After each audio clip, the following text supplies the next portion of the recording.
usianya itu ada yang usia belasan tahun sampai usia puluhan tahun. Itu berbaur di dalam satu kelas. Jadi kita tidak akan ketemu itu di pendidikan formal.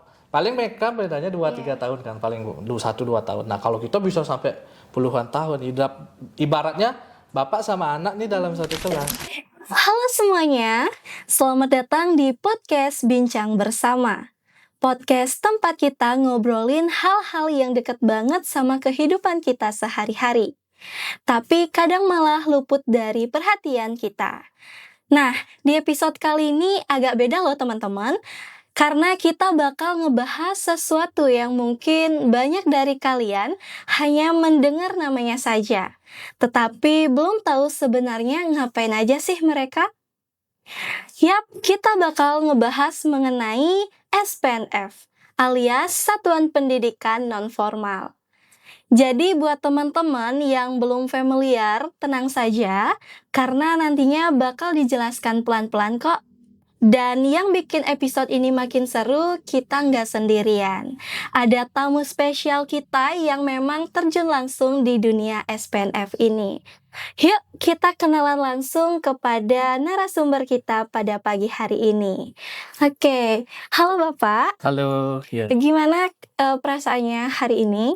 Ya sangat senang ya karena sekarang kita lagi mempersiapkan proses pembelajaran di SPNF.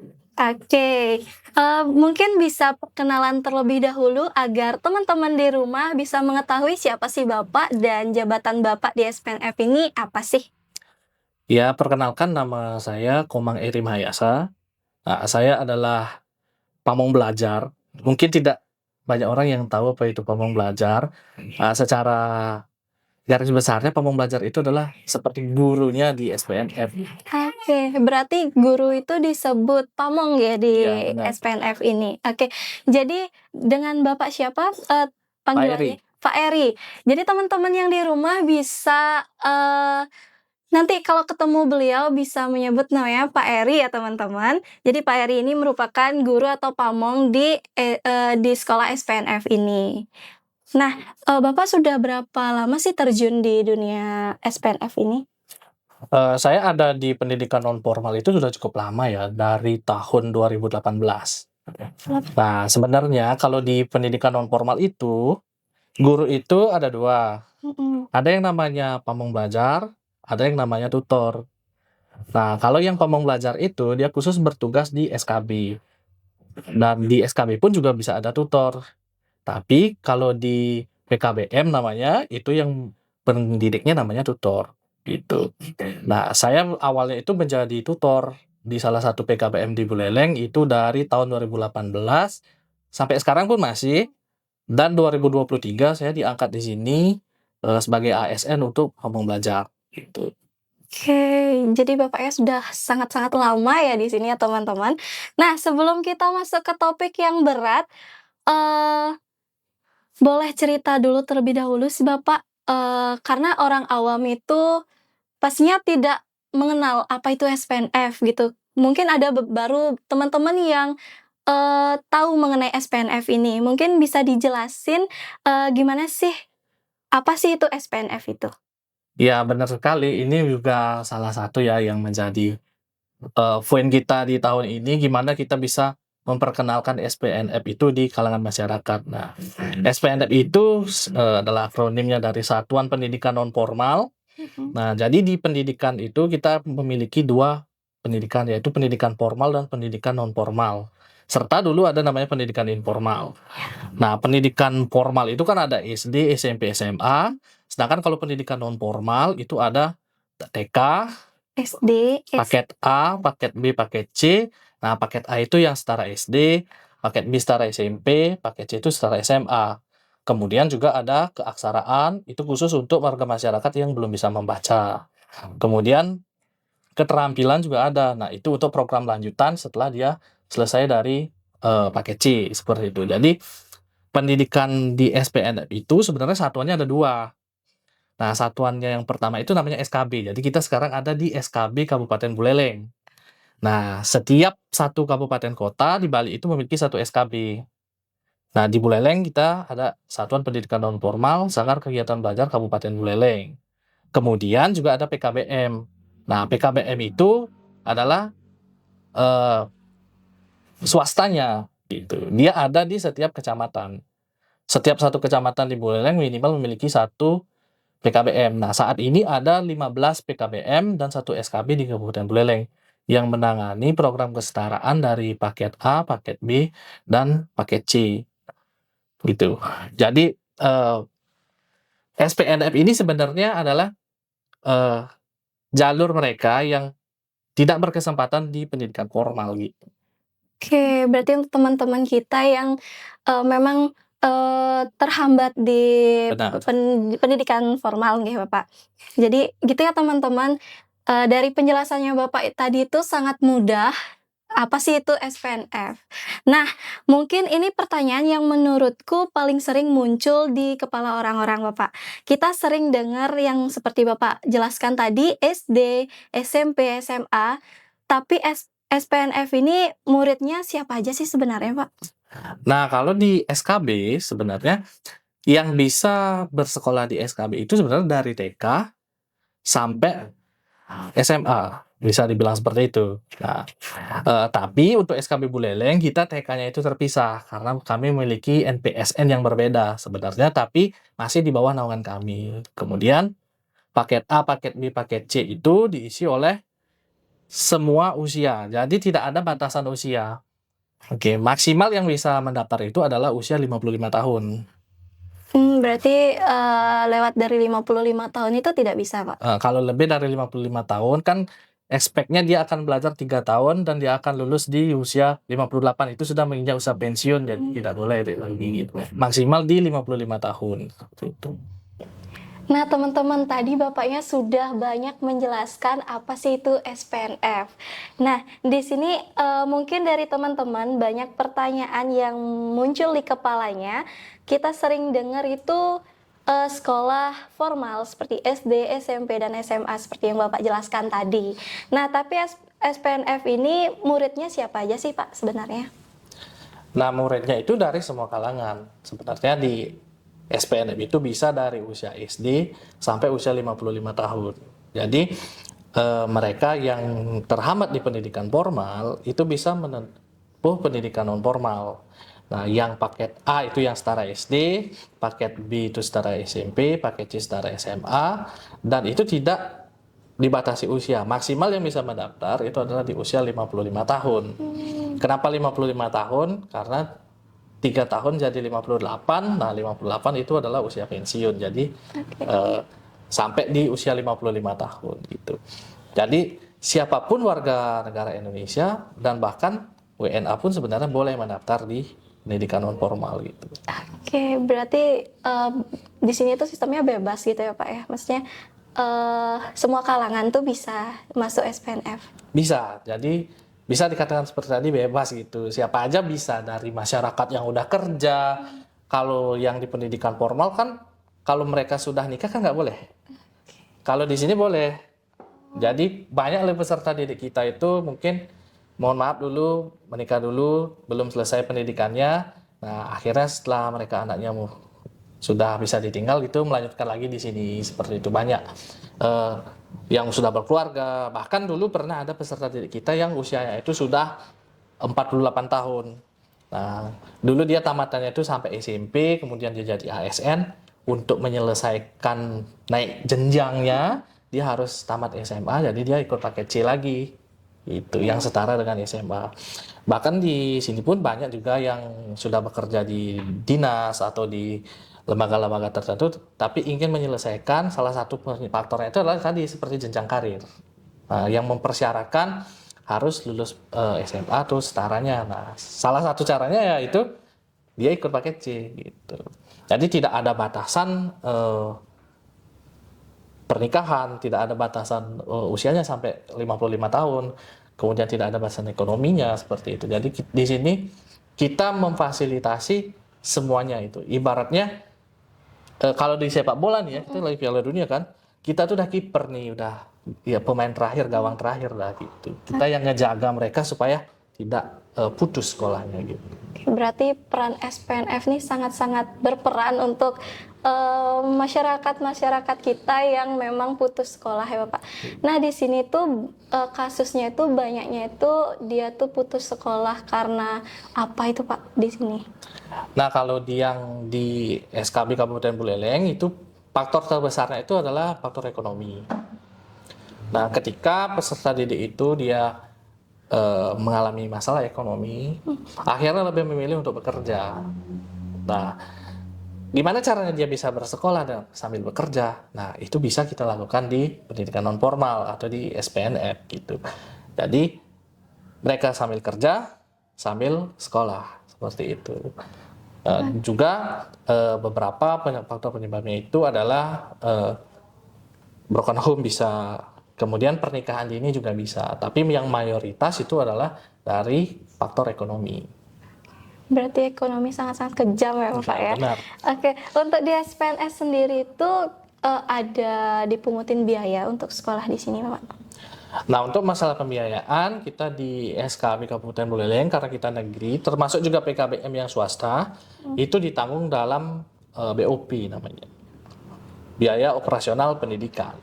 Nah, setiap warga negara di Indonesia sampai usia 22 tahun itu ditanggung oleh BOP kalau bersekolah di pendidikan non formal.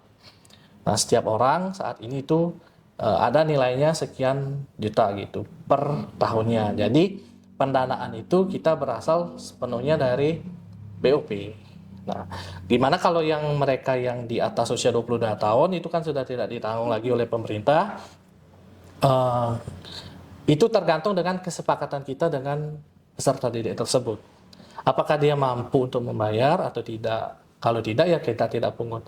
Dan nilainya itu juga tidak terlalu besar. Nah dulu pernah memungut, tahun ini tidak. Itu kalau tidak salah 25.000 per bulannya. Untuk yang di atas 22 tahun. Kalau yang di bawah 22 tahun itu pure semua dari pemerintah.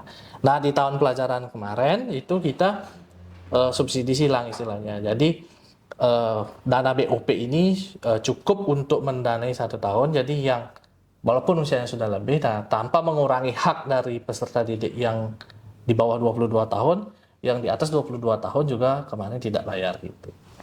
Berarti ada kuotanya yang masuk ke sini itu Pak ya?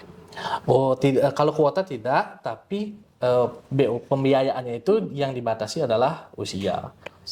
Sampai 22 tahun maksimal. Karena perhitungannya mereka dari pusat itu ketika sudah di atas 22 tahun itu dianggap sudah mampu membiayai dirinya sendiri. Seperti itu. Tapi kami juga masih berjuang juga di pusat, di direktorat. Semoga kedepannya itu semuanya bisa ditanggung oleh BOP. Oke. Ada nggak sih Bapak cerita yang paling berkesan dari salah satu peserta didik atau warga yang belajar di sini?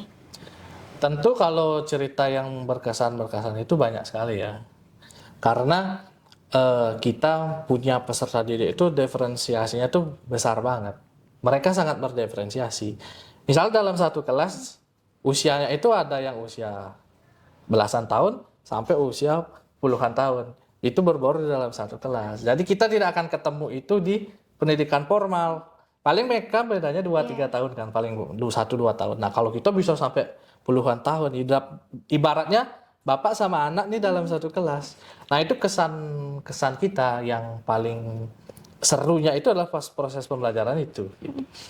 Nah, kadang kita di non formal itu belajar itu nggak hanya transfer ilmu dari pamong atau tutor ke muridnya, bisa sebaliknya. Bisa dari peserta didiknya. Iya, karena peserta didik saya bisa aja dia lebih dewasa dari saya, umurnya lebih dewasa, pengalaman hidupnya lebih banyak. Jadi saya yang belajar sama dia gitu. Jadi itu kesannya yang bikin menjadi pendidik non formal itu seru. Gitu. Selain itu juga ketika kita berhasil membawa murid yang dulu awalnya tidak sekolah sampai menyelesaikan pendidikan misalnya paket C di non formal terus mereka bisa kerja, nah itu kebahagiaan juga buat kami gitu. Oke, membahas mengenai yang dalam satu kelasnya tuh bisa berjarak sangat-sangat jauh dari teman-temannya, itu kan pasti Bapak ngajarinnya tuh gimana sih?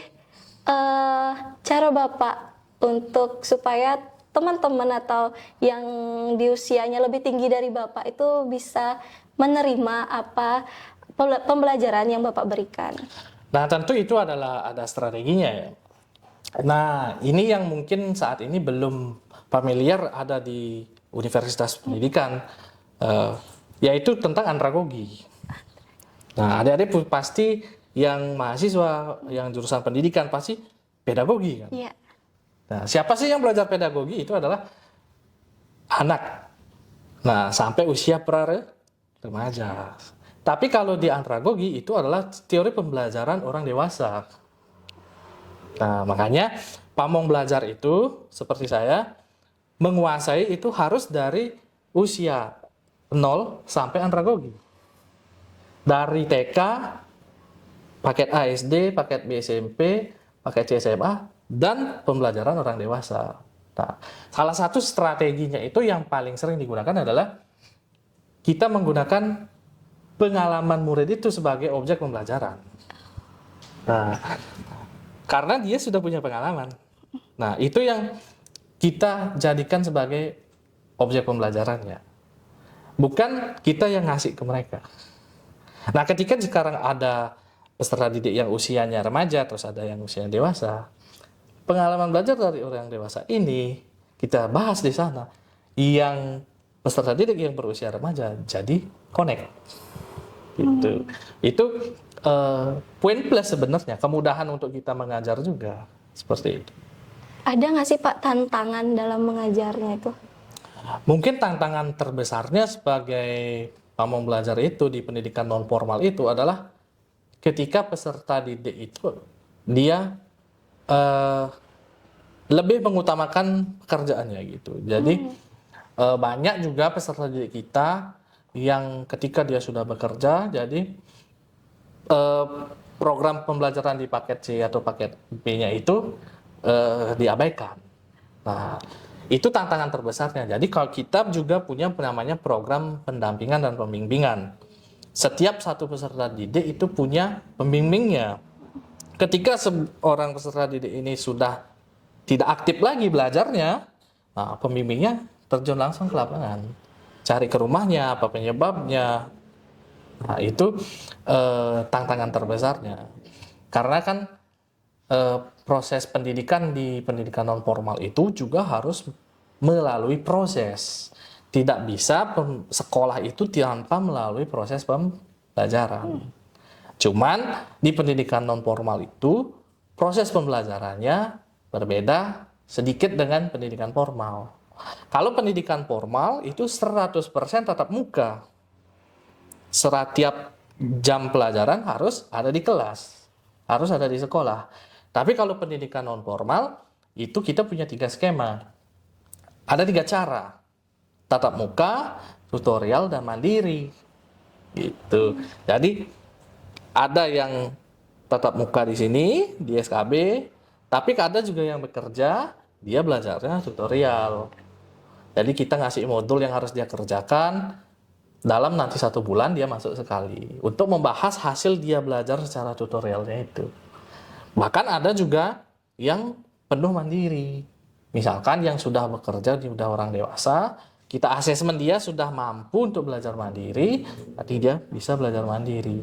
Gitu. Jadi tidak kaku. Jadi fleksibilitas ini yang menjadi poin plus di pendidikan non formal sehingga warga belajar yang bekerja, sudah berkeluarga, mungkin yang perempuan mengurus anaknya, nah ini tetap bisa belajar. Berarti belajarnya itu di mana-mana kalau misalnya ada kesibukan gitu Pak ya? Iya. Berarti sangat-sangat beda ya pembelajaran formal sama non formal ini Pak ya? Iya benar. Kita itu fleksibel gitu. Tidak kaku harus A gitu, tidak. Tapi bahkan seperti sekarang kan awal tahun pelajaran, kita identifikasi dulu ini. Muridnya ini maunya belajarnya apa. Nah, kalau di pendidikan formal, mata pelajarannya sudah pasti. Kalau di pendidikan non formal, kita tergantung muridnya maunya belajar apa. Nah, di semester ini dan juga semester kemarin, peserta didik itu Senin, Selasa, Rabu itu belajarnya adalah mata pelajaran umum, bahasa Indonesia, PKN, yang semacam itu. Kamis dan Jumat kita full keterampilan, belajar komputer, belajar masak, terus nanti semester depan ada belajar ngelas, terus kita bikin pertanian gitu. Jadi lebih kepada kecakapan hidup. Nah, mereka tuh tidak mau belajar yang teori-teori, tapi lebih suka untuk hal yang praktik gitu. Nah, tata boga. Jadi kita punya banyak keterampilan di sini. Kita punya lab komputer, punya lab tata boganya, ada tata kecantikan yang wanita-wanita dia suka merias itu, kita punya lengkap semuanya ada. Ibaratnya SKB itu SMA sama SMK digabung. Kita punya pelajaran fisika, punya pelajaran kimia, tapi Kamis Jumatnya juga mereka belajar masak. Ada yang belajar masang listrik gitu. Nah, itu kita tergantung nih peserta didiknya maunya apa. Itu kita identifikasi dulu. Gitu. Untuk mengidentifikasi itu berarti dari staf-staf yang di sini itu turun langsung. Yang bertugas mengidentifikasi peserta didiknya itu adalah pamong belajar. Nah, tugas pokok pamong belajar itu ada banyak. Nah, diatur dalam peraturan nomor 10 tahun 2010, tugas pokok pamong belajar. Nah, prosedur belajarnya di SPNF itu seperti ini. Pertama, kita mengidentifikasi dulu. Setelah kita tahu apa nih yang dibutuhkan oleh peserta didik, baru kita mendesain namanya. Desain pembelajaran. Setelah mendesain pembelajaran, baru kita susun kurikulum. Dari kurikulum ini, nanti tutor dan pamongnya baru menyusun proses pembelajaran berdasarkan mata pelajaran yang dia ampu. Baru proses pembelajaran terjadi. Setelah proses pembelajaran terjadi, nanti di akhir, proses itu di asesmen lagi. Nah, di asesmen lagi mana nih yang kurang, mana yang boleh dilanjutkan, mana yang harus di stop. Nah, itu namanya pengkajian program. Analisis, kemudian diidentifikasi, terus buat modelnya, laksanakan, baru asesmen lagi. Kalau di kampus itu istilahnya asesmen ya, kalau kita itu dikaji lagi. Nah, setelah hasil pengkajian ini dilanjutkan, dipakai lagi untuk semester berikutnya, berdasarkan identifikasi dan pengkajian tahun sebelumnya itu digabung lagi untuk menyusun program di tahun berikutnya gitu. Jadi itu pamong belajar itu tugasnya lebih banyak daripada guru, kecil-kecil tapi banyak. Nah, kalau guru tugasnya mengajar 24 jam seminggu kan. Kita nggak di pamong belajar itu tidak ada kewajiban sekian JP. Tapi banyak yang harus dikerjakan gitu. Bahkan misalkan saya pamong belajar sebagai pamong belajar di tahun 2026 saya sudah buat kalender. Tanggal ini saya gini, bulan Januari tanggal ini saya gini. Ada saya buat penjadwalannya itu apa yang harus saya kerjakan dalam 1 tahun itu gitu. Berarti berat ya Pak kerjanya jadi pamong belajar? Bisa dibilang berat, cuman seru karena variasi. Tidak monoton itu saja. Misal kalau saya di guru Januari ngajar, Februari ngajar, Maret ngajar lagi. Nah, kalau di sini beda nih. Ini sekarang bulan Juni ke lapangan. Entar bulan Juli murid udah mulai masuk identifikasi. Gitu. Jadi setiap bulan itu beda-beda. Beda-beda programnya gitu. Berarti untuk guru-gurunya tuh selama dia proses pembelajaran dia tetap diam di sekolah ini Pak? Atau untuk pamong belajarnya, nah saat ini kita kan jadi satuan pendidikan. Nah, ketika kita menjadi satuan pendidikan berarti pendidik itu ada di satuan pendidikan. Nah, mereka ada di sini. Kita proses belajar itu dari pagi sampai jam 12.30. Sedangkan gurunya atau pamongnya dan tutornya itu selesai jam kerjanya itu jam 4 sore. Jadi di sore ke sorenya itu kita kerja lagi untuk identifikasi dan lain sebagainya gitu. Stay sampai jam 4 untuk Senin sampai Kamis, terus kalau Jumatnya sampai jam 2. Di sini ada berapa siswa yang belajar di sini, Pak? Untuk saat ini yang terdaftar di Dapode itu belum ya, karena kan masih SPMB. Kalau yang tahun kemarin itu ada 168 yang terdata di Dapode. Dari usia 12 tahun sampai usia yang paling tua itu di 40-an. Gitu.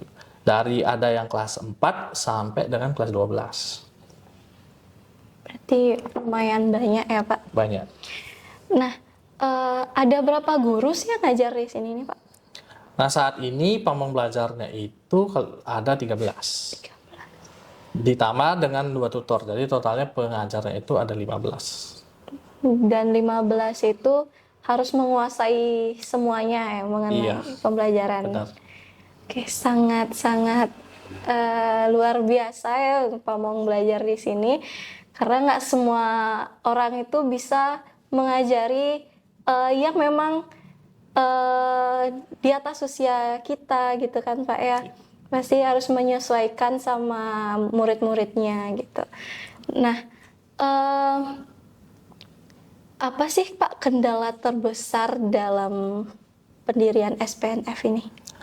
Dalam melaksanakan SPNF ini ya kendala terbesarnya itu adalah jangkauan. Nah, kenapa bisa saya bilang jangkauan? Karena Buleleng ini kan luas. Topografinya dari laut sampai pegunungan.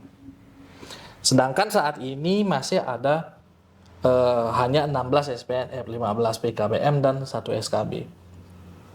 Untuk kita bisa menyelesaikan semua ATS atau anak tidak sekolah ini, nah itu kita butuh perjuangan banget. Kalau di SKB, beruntung kita punya pegawainya itu totalnya ada 20 saat ini. Jadi bulan ini kita fokusnya di Kecamatan Buleleng untuk mendata gitu. Jadi akses ini yang jangkauan dan akses ini yang menjadi kendala terbesar. Misalkan Busung Biu itu kan, itu dari sini 30-an kilo. Kita bolak-balik 60 kilo. Kalau mau ke sana itu jalan pagi sampainya udah siang, sore baru balik lagi. Nah, itu jadi kendala terbesarnya. Karena SPNF ini satu kecamatan hanya ada satu kan. Oh, cuma satu di minimal ada satu. Jadi totalnya 15. Mungkin ada Seriret itu yang punya beberapa, Buleleng itu yang punya lebih dari satu. Nah, sedangkan kalau kecamatan lain itu masih menjangkau seluruh wilayah Buleleng itu cukup sulit. Gitu. Berbeda dengan di Pulau Jawa, kalau teman kami yang di Pulau Jawa itu bahkan Jakarta punya 7 SKB di dalam satu pusat kotanya gitu. Jadi mereka lebih gampang menjangkaunya. Kita akses dan jangkauan ini yang menjadi kendala terbesarnya. Karena ketika kita harus misalkan murid kita yang bermasalah, dia tidak pernah hadir misalkan, tinggalnya di mana? Di Tembok. Tembok tuh desa paling timur Buleleng kan udah dekat Karangasem. Nah kita harus ke situ. Nyari dia, kenapa dia nggak aktif lagi? Nah itu tantangan terbesarnya sih. Berarti ada kasus yang dia ikut belajar di sini tapi putus lagi sekolahnya, kayak nggak ngelanjutin. Ada beberapa, bisa pindah, bisa, atau dia berhenti di tengah jalan, itu beberapa faktor. Salah satunya kalau dia keterima kerja di luar negeri, itu otomatis dia berhenti dulu. Nanti setelah balik baru lanjut lagi. Ada juga yang peserta didik yang memang pindah dari Kabupaten Buleleng. Misalkan ada yang dulu ada yang pernah ke Papua, kemudian ada yang sekarang kerjanya di Denpasar, terus ada yang ke Jawa. Nah itu yang menyebabkan dia tidak bisa melanjutkan lagi. Gitu. Dan juga kadang peserta didik yang bekerjanya itu full time, jadi sudah tidak sempat lagi untuk di pendidikan non formal, mungkin capek dan sebagainya, dia berhenti dulu. Nah, untuk yang berhenti itu gimana sistem penilaiannya itu, Pak? Nah, kalau mereka berhenti, jadi dia otomatis tidak naik kelas. Oh. Kalau tidak mengikuti pembelajaran ya, mungkin semester ini ada beberapa yang tidak naik kelas dan ada juga beberapa yang lulus karena tidak memenuhi kriteria. Nah, terpaksa kami tidak naik kelas dan tidak ada yang tidak lulus, karena belum menyelesaikan proses pembelajaran yang tadi.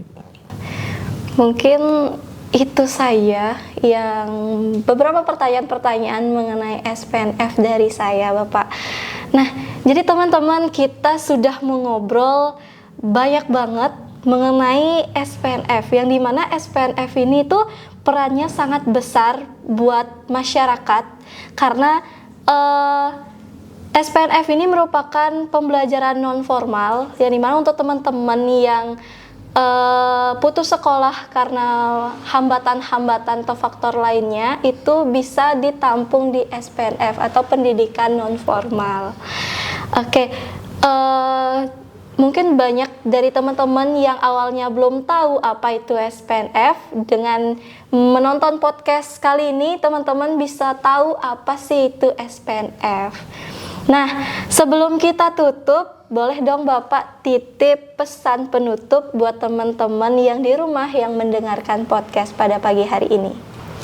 Tentunya kami berharap warga Buleleng khususnya dan juga warga Bali yang berhenti atau putus sekolah, mari lanjutkan ke pendidikan non formal. Ini adalah kesempatan yang sangat baik untuk warga masyarakat kita untuk menyelesaikan pendidikan.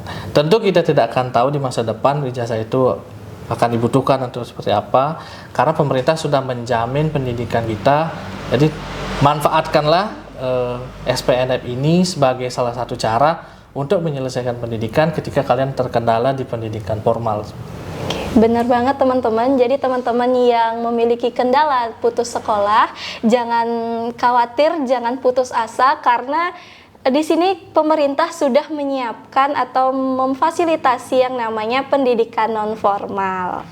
Nah, itu dia tadi obrolan kita mengenai SPNF, si pahlawan senyap di dunia pendidikan.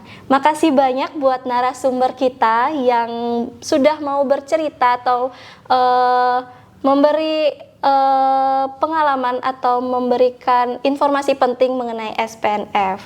Buat kalian yang dengerin, jangan lupa share episode kali ini agar teman-teman yang belum mengetahui apa itu SPNF jadi mengetahui apa itu SPNF. Sampai jumpa di episode berikutnya dan sampai jumpa. Bye-bye.